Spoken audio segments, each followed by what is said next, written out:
am I? How's my family? Is everybody okay? How's the community? But the truth is that, and okay, when I say then the family is okay, so everybody is saying, okay, thank God your family is okay. But I really have a problem with that because, right, thank God, Udil Hashem Kitov, my family is okay.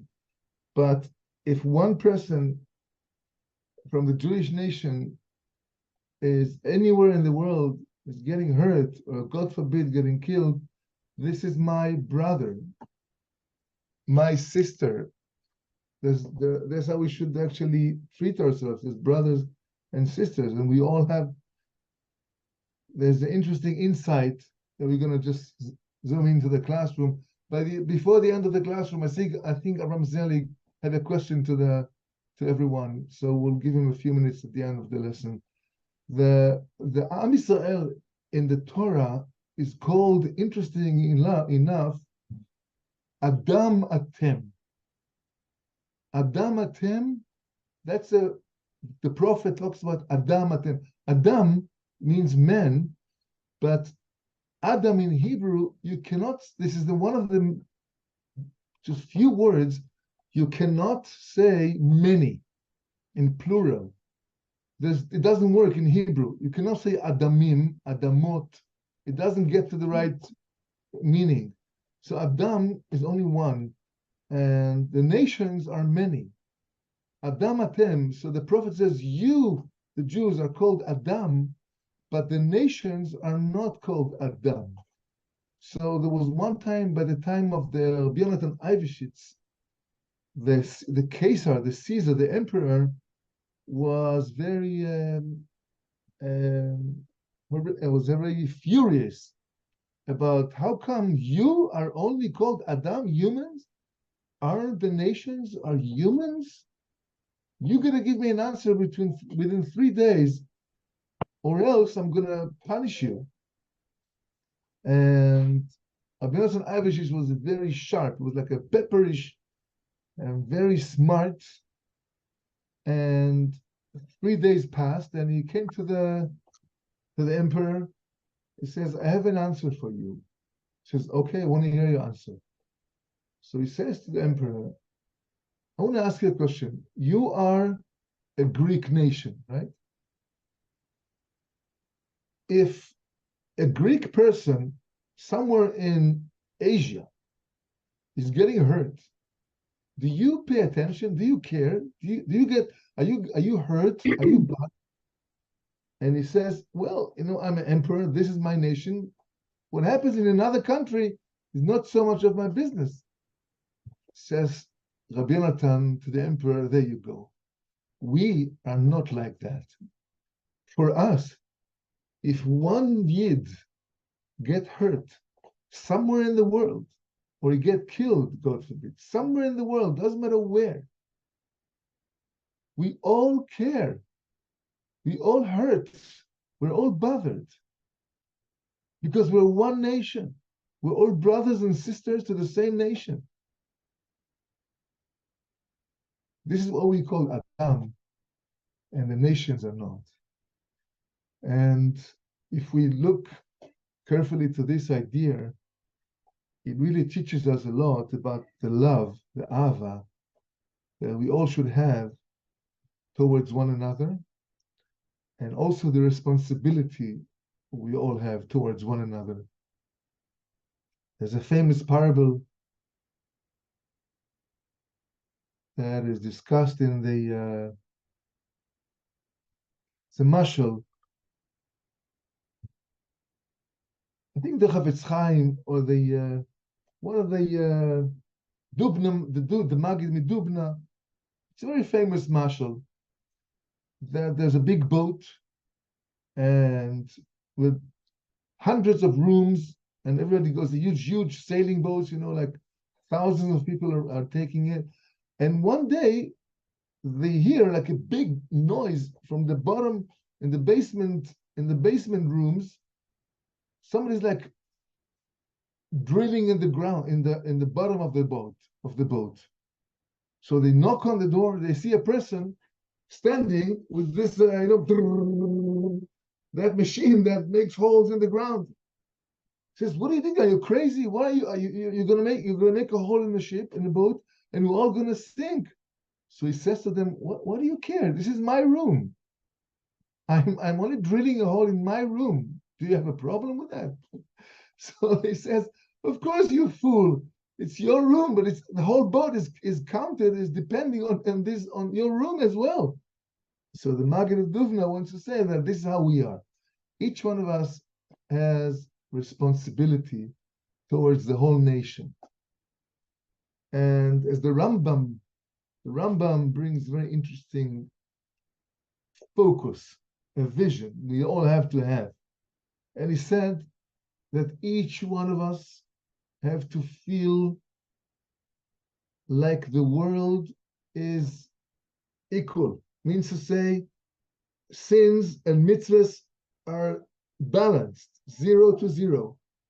If I'm going to make an avera, I'm going to turn the whole world to the point of judgment. If I'm going to make a mitzvah, I'm going to lift up the whole world to the point of merit. The whole world is counting on me. That's how the Rambam expressed himself when he wants to talk about tshuva. So again, we see that the Chachamim are instructing us to realize that we are all connected. In Hebrew, I think I spoke about it once. In Hebrew, there's an interesting determination. Well, it says we all depend on one another. Depend in Hebrew, say talui. Talui. We're tluyim. We're depending on one another. In Hebrew, we say tluyim zebazeh. Depending, tluyim, talui, zebazeh. But the word talui that represents the depending on one another is also has another second meaning, which means hang. To be hanged. Like you hang a coat, you're talu, you're tole, your coat. If somebody is sent to the death pole, it's kliya, amuda kliya, talui. So the word goes that if we're not going to be depending on one another, we're going to be hanged one next to another. Im lo niye tluyim, if we're not going to be tluyim, talui, depending on one another, we're going to be niye tluyim, talui, ze liyad, next to each other. So again, we got to realize that we're, for the better, for the good or for the better, we are one beautiful, holy nation. So, B'ezrat Hashem, we're actually starting a little bit of Hilchot Shabbos. We're gonna go to get a little bit of what we have, the time we have to learn something about Shabbos. Beautiful. So we spoke about the temperature that is considered as cooking during Shabbat. Let's say you have hot water and you pour this hot water on an egg. Egg is one of the easiest thing to get cooked. So what's the temperature of the water that is considered to be cooking during Shabbat? And the measure, the expression, the determination is that exact temperature that when you pour it on a stomach of a baby born, week old, 2 weeks old, month old, then he's burned. He's like bothered. He's like, it's bothering him. And as well, but because this determination is not so fixed, and everybody has a question, okay, what's the Fahrenheit? What's the Celsius temperature that is considered to be cooking during Shabbat? And if it is less than that temperature, I wasn't cooking during Shabbat by mistake. Or if it is more than that, I am considered like cooking. So the temperature is, and the poskim, they say our chachamim are debating again. There's a zone, and the poskim are dealing with the average, the amount of temperature between 40 degrees Celsius into 70 degrees Celsius, which is around 100 Fahrenheit, 104 degrees Fahrenheit, and all the way to 158 degrees Fahrenheit. And there's a few opinions on the scale between 104 to 158 degrees Fahrenheit. So that's about it for now for Shabbos, Hilchos Shabbos for Kufla. We are talking about Shabbos. Oy Shabbos, Shabbos Kodesh, Heiliger Shabbos. Shabbos Kodesh, Heiliger Shabbos. Shabbos, Shabbos Kodesh, Heiliger Shabbos. Uvashvi Asher Oel. Last time we spoke, we were at Shul by Kabbalat Shabbat, and Rabbi Shlomo El-Kabetz, at the time of the Arizal, was metaken that set of poems, of chapters of Tehillim, in a special order, a special seder, how we approach Shabbos, how we welcome Shabbos, and how we accept the extra portion of neshama in honor of Holy Shabbos. So we started, and we count from Hoidul Hashem Kito Lamchas, from the first pasuk is Lechu Neranana.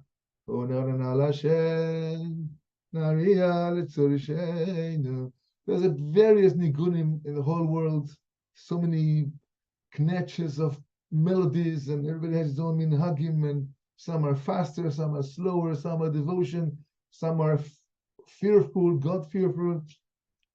As many groups and as many Hasidus groups or any other Sephardim, Teimanim, Ashkenaz, Sfarad, everything, they have a special. So, but all of them, most, at least I think 95% of the Jewish Chevra are having this Seder Kabbalat Shabbat, if not 100%. There are 6 psalms of Tehillim before we are coming to the Lecha Dodi Likras Kala Pnei Shabbos Nekabla, and each one of the chapters of Tehillim is mechuvan, is kind of parallel and responsible to each one of the previous weekdays that we went through. So if we start from the first one, Lechu Neranana L'Hashem, this is going to elevate our Sunday, and everything we were not happy about on Sunday, on this pasuk, on this first this mizmor, we have to think about where, thank God, we're elevating Sunday's issues. The second one is Shir Hashem Shir Chadash, that takes care of Monday. The third one is Hashem Malach Gerus Lovesh. Tuesday is being elevated and corrected, fixed. Next one is Mizmor Shir Hashem Shir Chadash, takes care of Wednesday. Hashem Malach Yirgezu Amim Yoshev Kruvim, that's the Mizmor for Thursday. And then we rise up and we say, Bo Likat Shabbos Mizmor LeDavid. Everybody else, the congregation stands up. It's the 6th chapter of Tehillim, and it deals with Friday. And then we start the whole session of the Chadodi, Likat Kala, as we turn to the west, receiving Shabbos, accepting the extra portion of Neshama during Shabbos, and that's how we elevate ourselves according to Kabbalistic teachings that were performed in the time of the Arizal, and they created like a path, a channel to go high, to go higher. Same thing like we do on our morning prayer. The morning prayer is also divided into 4 superior worlds. And every Kaddish during the morning prayer, Shachris, is kind of an elevator to lift us up to the next world. So if we start the Psuket Zimra, which are connected to the Olam Asiyah, to this earthly world, until until the first Baruch Hu, the Kaddish in Baruch Hu is actually moving us higher to the world of the Yetzirah. And as we get to say the Shema, over there, we're elevated to the world of Bria, creation, of Bria. And by the Shmonesre, when we start the Shmonesre, we're entering the world of Atzilus, the heavenly, the upper world. And then as we go through the Shmonesre and the Chazarat HaShatz, we're all in the world of the Atzilus, the higher world, and then slowly going down by the Ashurish Vetecha, the Bala Tzion. We're going further back down to the Bria world, and then with the next portion is the Yetzirah, and then the Korbanos before Oleinu. That will take care of the Olam, will bring us down back to Olam Asiyah. So we actually, when we came into Shul in the morning, we're going to a trip. It's a journey. It's a whole journey that we're taken into spiritual levels with the congregation, climbing up the ladder of holiness to reach holy higher levels of ruchnius, to ask from Hashem right there in front of God, the Olam Atzilus, in the world of formation, I think that's how it's called, and then coming down with a lot of bracha, a lot of shefa, a lot of good things to bring home, to bring to the family, to bring to the whole entire world. So that's also something about Shabbos to also learn. And the weekly Parsha, just a little bit of that, we also can learn.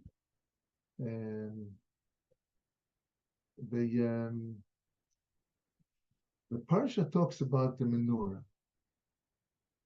Moshe Rabbeinu is instructed to create a menorah.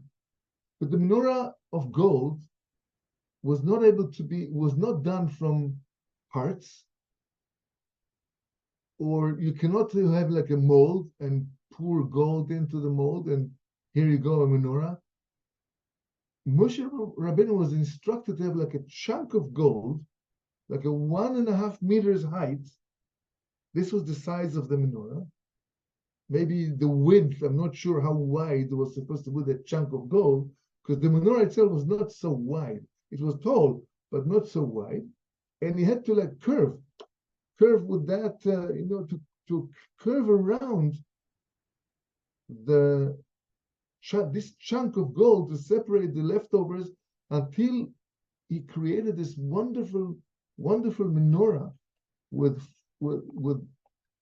adorable buttons and flowers and almonds and shapes and leaves, and this Moshe Rabbeinu at the beginning couldn't do it. He couldn't realize how he is supposed to do it. So Hashem says to him, I will help you. And Moshe Rabbeinu he took that chunk of gold and he throws it to the fire, and the menorah was created with the assistant of Hashem himself. That's how the first menorah was created, not man-made. Just miraculously, Hashem made it to show Moshe Rabbeinu how to make the menorah.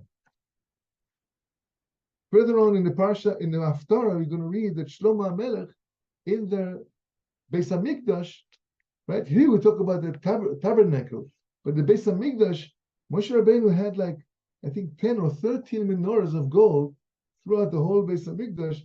That's going to, we read on the Haftarah, how Shlomo HaMelech was building the Beis HaMikdash and the objects in there.